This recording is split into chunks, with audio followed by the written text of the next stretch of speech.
Allez, ça y est, Captain America Brave New World est dans les salles. Et cette fois-ci, Sam Wilson devient Captain America. Et t'as sûrement dû rater quelques éléments. Ou alors tu t'en souviens plus très bien, et c'est là que j'interviens. On va commencer avec un résumé très rapide des films et séries que t'aurais dû voir, ou que tu as vu mais tu te souviens plus. Et du coup, je vais le faire dans l'ordre chronologique. Et du coup, je vais commencer avec le film L'incroyable Hulk sorti en 2008. Car dedans, Bruce Banner est devenu Hulk après une expérience ratée, et il est poursuivi par l'armée américaine, dirigée par le général Thaddeus Ross, qui oui est devenu président des États-Unis dans le film Brave New World, et c'est pour ça que c'est important. Et à la fin, Ross tente d'utiliser le sang de Banner pour créer d'autres super soldats, ce qui mène à l'apparition de Samuel Stearns, un scientifique exposé au sang de Hulk, dont la tête commence à muter, et il devient alors plus tard le leader.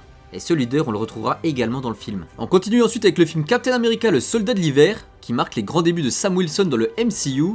Et dedans, Steve Rogers découvre que le Shield est infiltré par Hydra, et il affronte le soldat de l'hiver, qui s'avère être son ami Bucky Barnes, manipulé et contrôlé mentalement. Hydra est alors démantelé, et ce qui est surtout important de retenir ici, c'est que Sam Wilson devient le meilleur ami de Steve Rogers, ou au moins son bras droit. On continue avec le film Avengers Endgame, où nos Avengers sont obligés de remonter dans le passé, afin de vaincre Thanos. Et du coup, après ce combat colossal, Steve Rogers décide de voyager dans le passé, mais tout seul cette fois-ci, pour remettre les pierres de l'infini, et décide de rester vivre sa vie avec Peggy Carter, qu'on a vu dans le tout premier film Captain America. Et du coup, dans le présent, il revient vieux, et passe son bouclier à Sam Wilson, lui confiant ainsi l'héritage de Captain America. Et c'est donc pour ça que dans Brave New World, eh bien c'est pas Steve Rogers le Captain. On continue ensuite avec le film Les Éternels, qui se déroule à plusieurs moments de l'histoire, mais finalement à la fin c'est après Endgame. Ce sont des êtres immortels, envoyés sur Terre par les Célestes, pour protéger l'humanité des déviants, et après des siècles de séparation, ils découvrent que leur mission cachée était en réalité de préparer l'émergence d'un nouveau céleste, ce qui détruirait la Terre. Cersei et son équipe se rebellent contre leur créateur, Arishem, et empêchent l'émergence. Et à la fin, Arishem emmène certains éternels pour juger leurs actions, tandis que d'autres partent explorer l'espace.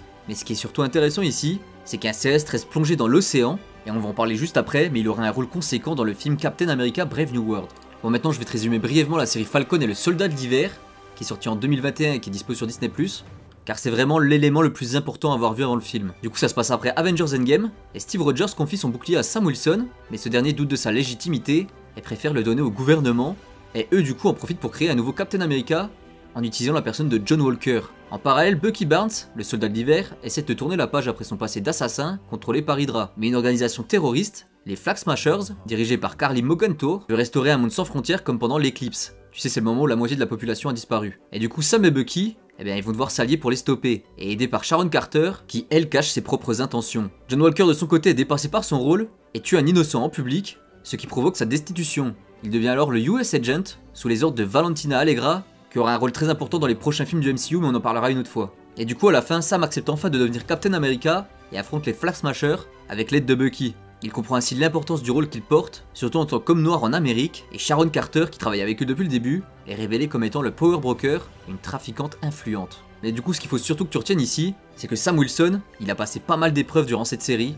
et il se sent enfin légitime à être le nouveau Captain America, et à succéder à son ami Steve. Et je te le rappelle quand même, Sam Wilson, il a pas de super sérum, donc il est beaucoup moins fort. Bon, du coup, maintenant parlons du film Captain America 4, et du coup, où est-ce qu'on en est? Eh bien ça y est, Sam Wilson, il est officiellement Captain America maintenant. C'est son premier film en solo, et il va devoir gérer une crise internationale, après une rencontre avec le président des États-Unis Thaddeus Ross, donc du film L'incroyable Hulk, et joué par Harrison Ford, qui va d'ailleurs devenir Red Hulk, comme on a pu le voir dans la bande-annonce. Et le truc c'est que l'adamantium, ce métal hyper puissant de la MCU, est découvert dans le corps du céleste Tiamut, donc celui qui était dans l'océan, du film Les Éternels, et c'est un métaux hyper précieux, et donc tout le monde se l'arrache, et ça va déclencher une bataille entre plusieurs nations. Autre truc assez important, c'est que le président des États-Unis, il demande à Sam de reformer les Avengers, mais lui se souvient que les accords de Sokovie ont causé leur séparation et que du coup l'ambiance est un petit peu tendue en ce moment. Donc à mon avis notre Sam il va devoir se débrouiller tout seul. Côté nouveau perso on a Diamondback, une combattante de la Serpent Society, Sidewinder, le boss de cette organisation criminelle, et Sabra, une agente aux capacités surhumaines. Ah oui, et il y a aussi The Leader, le leader, qui est de retour après le film L'incroyable Hulk. Et du coup, si tu veux être bien préparé, en dehors de mes petits résumés, eh bien je te conseille de regarder les films dont j'ai parlé auparavant. Le film il dure 1h58, donc il est pas très long pour un film du MCU, et il est classé tout public en France. Mais bon, je le déconseille quand même aux enfants de moins de 10 ans. Voilà, maintenant n'hésite pas à rajouter des détails importants en commentaire, j'en ai sûrement oublié. J'ai vraiment essayé d'aller à l'essentiel, et n'oublie pas de t'abonner.